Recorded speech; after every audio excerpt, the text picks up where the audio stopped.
এই 5টি কথা সব সময় গোপন রাখুন, খুব সাবধান। এই 5টি কথা যদি সবার সামনে বলেন, দেখবেন আপনার জীবনে দুঃখ কষ্ট বেড়ে গেছে। আপনার জীবনে সুখ বলে কিছু থাকবে না। তার মধ্যে 1 নাম্বার হচ্ছে পারিবারিক কলহের কথা। আপনার পরিবারে সমস্যা হয়েছে, সেই জায়গায় যদি অন্য কাউকে ইনভলভ করেন, থার্ড পারসনকে ইনভলভ করেন, তাহলে দেখবেন আপনার পরিবার ভেঙে চুরে নষ্ট হয়ে গেছে। সব সময় মনে রাখবেন, আপনার পরিবারে যদি অন্য কোনো মানুষ জড়িত হয়, তাহলে দেখবেন আপনার পরিবার সেখানেই শেষ। নাম্বার 2, আপনার যে কোনো দুর্বলতার কথা, আপনার কোনো উইক পয়েন্ট আছে, এটা যদি সবার সাথে বলে বেড়ান, তাহলে দেখবেন কোনো একটা খারাপ সময়ে ওই মানুষগুলোই আপনার দুর্বল জায়গায় আঘাত করতেছে। এই কথাটা সব সময় গোপন রাখবেন, আপনার দুর্বলতার জায়গাটা। আপনি কোনো একটা দিক থেকে দুর্বল, এই কথাটা কারোর কাছে শেয়ার করবেন না, তাহলেই আপনি ভালো থাকতে পারবেন। নাম্বার 3, আর্থিক অবস্থার কথা। আপনার এখন সময় খারাপ যাচ্ছে, আপনার পকেটে টাকা নেই, এই কথাটা যদি আপনি সবাইকে বলে বেড়ান, এই কথাটা যদি আপনি কাউকে বলেন, তাহলে দেখবেন সে আপনার পিছনে আর থাকবে না। এই পৃথিবীর মানুষগুলো চাকচিক্যটা বেশি পছন্দ করে।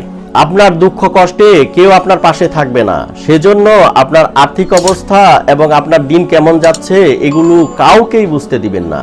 আপনি যখন মানুষকে বুঝতে দিবেন আপনার দিনটা খারাপ যাচ্ছে, সময়টা খারাপ যাচ্ছে, তখন আপনি দেখবেন কাউকেই আপনার পাশে পাবেন না। আপনি অসুস্থ হয়েছেন, আপনি ফোন দিবেন, দেখবেন কেউ আপনার ফোন ধরবে না। এই পৃথিবীটা খুব কণ্টকাকীর্ণ ভাই, খুব সাবধান। আপনার আর্থিক অবস্থার কথা ভুলেও কাউকে বুঝতে দিবেন না। এই একটা জিনিস যদি মানুষকে জনে জনে বলে বেড়ান, দেখবেন আপনার জীবন বরবাদ হয়ে গেছে। আপনি অনেক অভাব অনটনে আছেন, এই কথাটা আপনার পরিবারের মানুষ থেকে শুরু করে আপনার বন্ধু বান্ধব কাউকেই বলবেন না। যদি ভুল করেও বলেন, দেখবেন ওই লোকগুলোই আপনার কাছ থেকে আস্তে আস্তে দূরে সরে যাচ্ছে। কারণ খারাপ সময়ে কেউ আপনার পাশে দাঁড়াবে না। এটা মনে রাখবেন, খারাপ সময়ে সবকিছু উল্টো পথ দিয়ে হাঁটে। সেজন্য প্রিয় ভাই আমার, আপনার আর্থিক অবস্থার কথা কাউকেই বলবেন না। আর্থিক সমস্যার কথা মানুষকে বললে সেটা আপনার উইক পয়েন্ট হয়ে যাবে। নাম্বার 4, কারোর সম্পর্কে খারাপ ধারণা। এই কথাটা আপনি অবশ্যই গোপন রাখবেন। এই কথাটা যদি আপনি কারো কাছে বলে বেড়ান, তাহলে সেই মানুষটার কাছে আপনি খারাপ হয়ে যাবেন। এই কথাটা খুবই ইম্পর্টেন্ট যে আপনি কারোর একটা খারাপ কথা জানেন, তারপরেও আপনি সেই খারাপ কথাটা গোপন রেখেছেন। আল্লাহ সব সময় এই বিষয়টা অনেক ভালোবাসেন যে আপনি কারোর একটা খারাপ কথা জানেন, তারপরেও সেই কথাটা আপনি কারো কাছে বললেন না, আপনার কাছেই গোপন রেখে দিলেন। এর সওয়াব মানে কি? আল্লাহ আপনাকে নিজ হাতে দিবেন। তাই কোনো মানুষ সম্পর্কে খারাপ ধারণা হলেও সেটা মনের মধ্যে চেপে রাখুন, কারোর কাছে শেয়ার করার দরকার নেই। আর যদি আপনি কারোর খারাপ কথা জনে জনে শেয়ার করে বেড়ান, তাহলে আপনি সবার কাছে হয়ে যেতে পারেন একজন খারাপ মানুষ।